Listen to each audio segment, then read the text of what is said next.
असल जिंदगी में रामायण होने के साक्ष्य जिन्हें देख लिया तो जीवन धन्य है, क्योंकि इन्हें जीते जी देख लेना नामुमकिन सही है, पर ये असल जिंदगी में मौजूद है और यही हमारे भारत और श्रीलंका के बीच पाए गए हैं। बहुत से लोग ये भी सवाल उठाते हैं कि क्या भगवान राम वास्तव में पृथ्वी पर पैदा भी हुए थे या फिर नहीं, या फिर रामायण बस एक काल्पनिक कथा है जो राम जी के अस्तित्व पर सवाल उठाते हैं। आज वो इस वीडियो को पूरा जरूर देखें। आज हम आपको इस वीडियो में एक दो नहीं बल्कि पूरे 21 प्रमाण देंगे जो कि साबित करेंगे कि रामायण एक कथा है या फिर भारत का गौरवशाली इतिहास।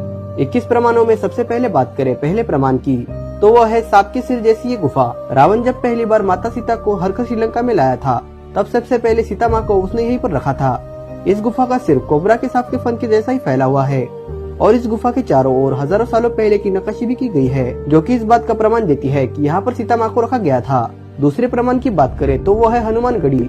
जिस स्थान पर हनुमान जी भगवान राम की प्रतीक्षा करते थे उसे हनुमानगढ़ी कहा जाता है। रामायण में भी इसका उल्लेख हमें देखने को मिलता है और यही अयोध्या के पास इस स्थान पर एक हनुमान मंदिर भी है जो कि हनुमानगढ़ी के नाम से जाना जाता है।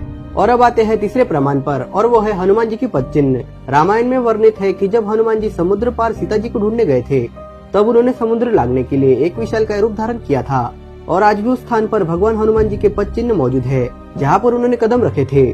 चौथे प्रमाण की बात करें तो वो है राम सेतु। राम सेतु आज भी भगवान राम और रामायण के होने का सबसे मजबूत और असल जिंदगी में जीता जागता प्रमाण है। रामायण में समुद्र और श्रीलंका तक के इस पुल के बारे में भी लिखा गया है। दोस्तों, ये पुल पानी में तैरता है और ये पत्थरों से ही बनाया गया था, जिसे आज भी सैटेलाइट के जरिए समुद्र तल पर मौजूद देखा जा सकता है। पांचवे जीवित प्रमाण की अगर हम बात करें तो वह है तैरते पत्थर। समुद्र के ऊपर पुल बनाने के लिए ऐसे पत्थरों की जरूरत थी जो कि पानी में ना डूबे और ऊपर ही तैरते रहे।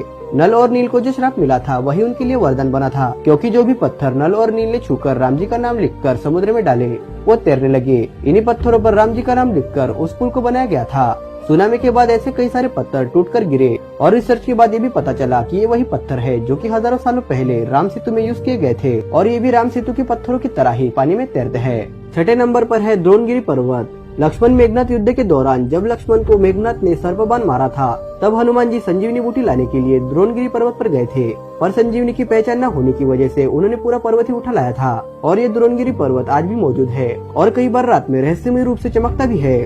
सातवें प्रमाण की अगर हम बात करें तो वो है श्रीलंका में पाई जाने वाली हिमालयन जड़ी बूटियाँ, जहाँ पर लक्ष्मण बेहोश हुए थे और जहाँ पर हनुमान जी ने उन्हें संजीवनी बूटी दी थी।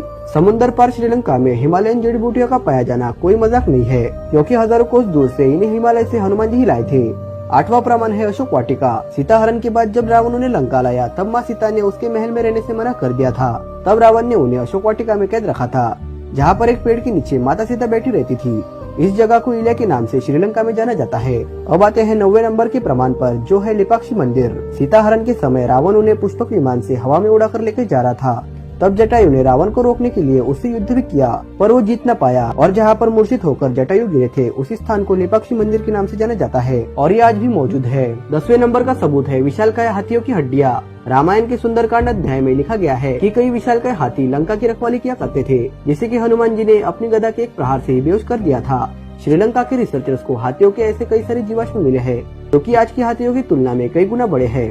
11वें नंबर का सबूत है कोंडाकुट्टम गलाई। हनुमान जी ने जब लंका को जलाया था, तब रावण भयभीत हो गया था और उसने माता सीता को अशोक वाटिका से निकालकर कोंडाकट्टू गल्ला में रखा था। यहाँ पर ऐसी कई सारी गुफाएं मिली है जो कि रावण के महल तक जाती है। ये भी रामायण की घटना का एक अहम पहलू है। 12वें नंबर का सबूत है रावण का महल। दोस्तों, श्रीलंका में हाल ही में एक महल मिला है जिसे कि रावण का महल कहा जाता है। रावण का एक महल आज भी श्रीलंका में मौजूद है। 13वें नंबर पर है कलाइनी। रावण के वध के बाद विभीषण को ही लंका का राजा बना दिया गया था। विभीषण ने जिसके बाद कलाइनी में अपना महल बनवाया था, जो कि केलन नदी के तट पर स्थित था। रिसर्चर्स को इसके कई सारे अवशेष इस नदी के किनारे से मिले हैं। 14वें नंबर का सबूत है लंका के अवशेष। हनुमान जी ने अपनी पूंछ से पूरी लंका को जला दिया था, जिसके जले हुए कई सारे अवशेष आज भी लंका में प्राप्त होते हैं। यहाँ के कई सारे स्थानों की मिट्टी आज भी काली जली हुई पाई जाती है। 15वें नंबर का सबूत है दीवराम धुला। दोस्तों, रावण वध के पश्चात जहाँ पर सीता माँ ने अपनी पवित्रता सिद्ध की थी और अग्नि परीक्षा दी थी, ये वही जगह है जहाँ माता सीता ने अग्नि से अपनी पवित्रता साबित की थी। इस जगह को दीवराम पोला कहा जाता है और ये आज भी मौजूद है। 16वें नंबर का साक्ष्य है रामलिंगम। रावण की हत्या के बाद भगवान राम को ब्राह्मण हत्या का पाप चढ़ा था। उन्होंने ब्राह्मण हत्या के दोष को दूर करने के लिए भगवान शिव की पूजा की और भगवान शिव ने 4 शिवलिंगों की उनसे मांग की। सीता जी द्वारा रेत से शिवलिंग बनाया गया था। हनुमान जी ने कैलाश से 2 शिवलिंग लाए थे और भगवान राम जी ने एक हाथों से शिवलिंग बनाया था, जो कि आज भी रामलिंगम मंदिर में स्थापित है। और अब आते हैं 17वें नंबर के साक्ष्य पर, वो है जानकी मंदिर। नेपाल के जनकपुर शहर में जानकी मंदिर मौजूद है। रामायण में सीता जी के पिता का नाम जनक ही था और उन्हीं के नाम पर इस शहर का नाम जनकपुर पड़ा था और माता सीता को जानकी के नाम से भी जाना जाता था, ये तो आपको पता ही होगा। और उन्हीं के नाम पर इस मंदिर का नाम रखा गया है। 18वें नंबर का साक्ष्य है पंचवटी। नासिक जिले में अभी भी पंचवटी तपोवन है। राम, लक्ष्मण और सीता जी वनवास के दौरान अयोध्या छोड़कर इसी जंगल पंचवटी में रहे थे। वहीं पर लक्ष्मण जी ने रावण की बहन के नाक और कान काट दिए थे। 19वें नंबर का साक्ष्य है कुनेश्वर मंदिर। रावण भगवान शिव का सबसे बड़ा भक्त था और भगवान शिव के इस मंदिर की स्थापना भी रावण ने ही की थी। ये दुनिया का एकलौता ऐसा मंदिर है जहाँ पर भगवान से ज्यादा रावण की आकृतियाँ और मूर्तियाँ बनी है और पूरी दुनिया में बस यहीं पर रावण को पूजा जाता है। 20वां प्रमाण है गर्म पानी का कुंड। कोडेश्वर मंदिर के पास ये गर्म पानी का कुंड स्थापित है।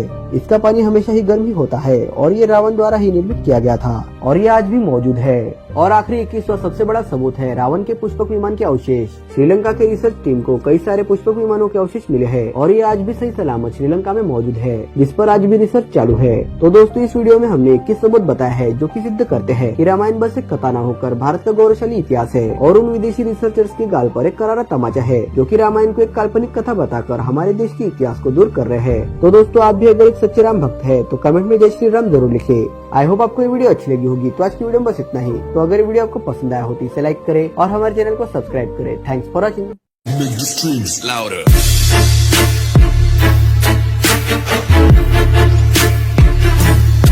Hey, yo.